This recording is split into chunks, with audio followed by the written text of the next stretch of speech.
అవును, నువ్వు కొటేషన్స్ ఎందుకు చెప్తున్నావు? లైక్ నేను అనుకుంటున్నా, జనాలు కూడా అనుకుంటున్నారు కొటేషన్స్ వెనకాల పక్కా బాధ ఉండుంటది. నార్మల్ గా కొటేషన్స్ ఎవరు చెప్పరు కదా, నీ వెనకాల ఏముంది, ఏం ఫేస్ చేసావు? బాధ ఉంది. ఏంటి? ఇంకొకటి బాధ ఉంది, కోపం ఉంది, అన్నీ ఉన్నాయి, పగ కూడా ఉంది, అన్నీ ఉన్నాయి. ఎవరి మీద అంటే ఇట్లనే పేర్లు ఎందుకు కాకపోతే ఉన్నాయి కొన్ని పర్సనల్ ఇష్యూస్ లా. ఎప్పటి నుంచి ఈ కొటేషన్స్ అనేవి ఎప్పటి నుంచి స్టార్ట్ చేసావు నువ్వు? మమ్మీ చనిపోయిన 6 months నుంచి స్టార్ట్ చేసిన. 6 months నుంచి. 6 months చాలా డిప్రెషన్లు ఉండే. అంటే ఎవరేందో మొత్తం అర్థమైపోయింది నాకు. అమ్మ లేకపోతే సో మమ్మ ఉన్నప్పుడు అన్నీ నార్మల్గానే ఉంటుండే కదా. సో నాకు ఒకటి నేను కోల్పోయినా కాబట్టి ఒక్కొక్కరి నిజ స్వరూపం బయటపడి. అంటే ఎలాంటి ఫేస్ చేసావని?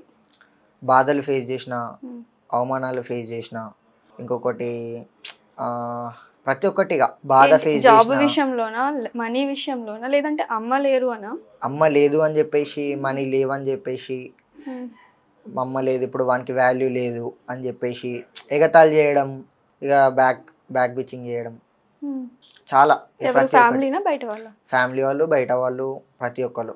అంటే ఎవరైతే నా అనుకున్నానో, బయట వాళ్ళని నేను ఎవరైతే నా అనుకున్నానో, చుట్టాలైనా సరే ఎవరైనా సరే. సో ఓకే, బాధ అనేది ప్రతి మనిషికి కామన్. కానీ ఈ ఇన్స్టాలోకి వచ్చి కొటేషన్స్ చెప్పాలి అని నీకు ఎలా, ఎందుకు అనిపించింది? అంటే ఇప్పుడు నేను సామాన్యమైన మనిషిని, మీరు కూడా మనిషే. ఆఫ్ కోర్స్ ఇప్పుడు నాకు వచ్చిన సిచ్యువేషన్ రేపు ఎవరికైనా రావచ్చు అది. ఎందుకంటే ఎవరు ఇక్కడ ఉండడానికి శాశ్వతంగా రాలేదు కాబట్టి ఎవ్వరు. అంటే నా ఇంటెన్షన్లో నేను ఏంటంటే ఒకరిని ద్వేషించడం కానీ, ఒకరి మీద పగ పెట్టుకోవడం కానీ, ఒకరిని తొక్కేయడం కానీ, ఆ ఇంటెన్షన్తో నేను చేయలే.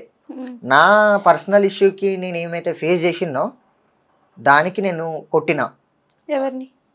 అంటే డైలాగులు మనిషిని కొట్టినా అంటే మనిషిని కొట్టిన అయితే నీ డైలాగులు కూడా మనిషిని కొట్టినట్టే ఉంటాయిలే.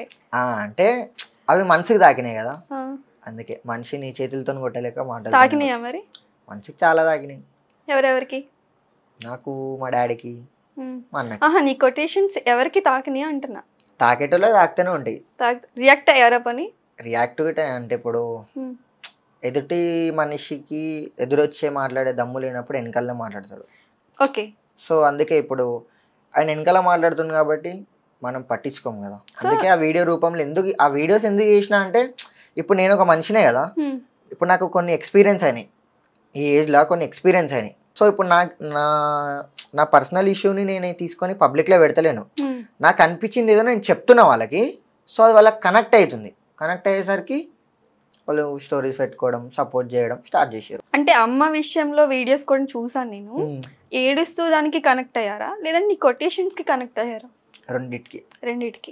నువ్వు కొటేషన్స్ ఎక్కడి నుంచి తెచ్చుకుంటావు? ఆలోచిస్తా. నువ్వే రాసుకుంటావు? బుక్ పెట్టుకుంటా ఒకటి. అంటే ఇప్పుడు కాదు, అంటే పక్కన ఎవరైనా ఉన్నప్పుడు అట్లా కాదు. midnight 12-12:30 దాటినాక మంచిగా ఆలోచిస్తా. అంటే నాకు జరిగిన అవమానాలు బట్టి, నాకు వచ్చిన మాటలు, ఒకళ్ళ దగ్గర నుంచి విన్న మాటలు, అవన్నీ నేను ఒక దగ్గర గ్యాదర్ చేసి ఒక మాట నుంచి ఒక మాట, ఒక మాట నుంచి ఒక మాట అచ్చమైన తెలుగులో కొడితే ఎట్లుంటది, మన హైదరాబాద్ స్లాంగ్లో కొడితే ఎట్లుంటది, అచ్చమైన తెలుగులో కొడితే తెలంగాణ స్లాంగ్.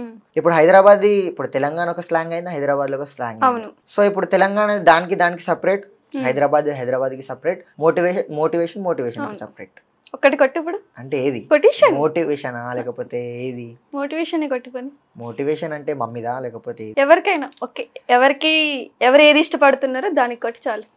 లేదు అంటే నీకు ఎవరి మీద కోపం ఉందో వాళ్ళకి చెప్పు. అట్లేం లేదు. అంటే ఇప్పుడు కొంతమంది ప్రేమను లాస్ అవుతారు. ఒకటి ఏంటిది, అది అమ్మది ప్లస్ లవర్ది కావచ్చు, లేకుంటే బ్రేకప్ అయినా కావచ్చు, మోసమైనా కావచ్చు. కొంతమంది ప్రేమ ఆశిస్తారు కాబట్టి బ్రతికినంత కాలం ప్రేమే ఒక వరం. కానీ ఆ ప్రేమ కోసం ఆశించి అలసిపోయిన నా ప్రాణం.